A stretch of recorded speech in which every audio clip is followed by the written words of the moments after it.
भी हो अवतारी माई पटन देवी हो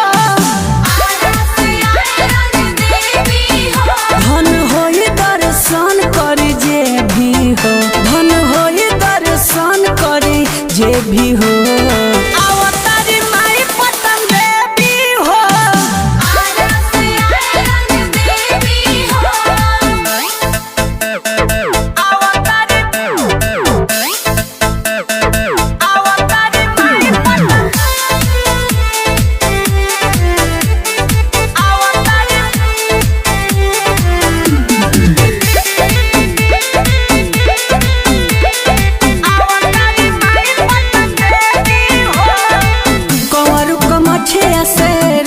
बोलवाले धावल माई चली अइली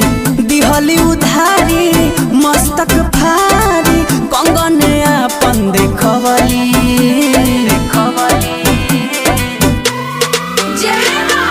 कंवरू कमठिया से रहसु बोलवाले धावल माई चली अइली दिहली उधारी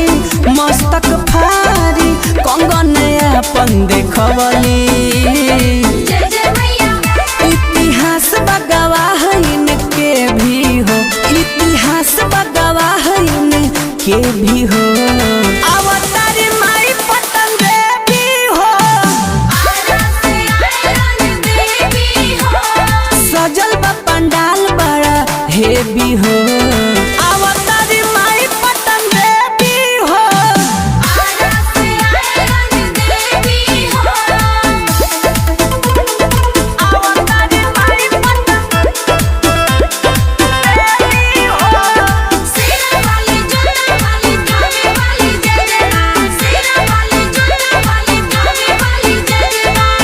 चंचल पी के आयरन गाँव माई के भजनवा सिरावा नवावो दुखवा सुनावो राजू राजा पूजा चरणवा अरे सुनो सुनो राहुल सत्संग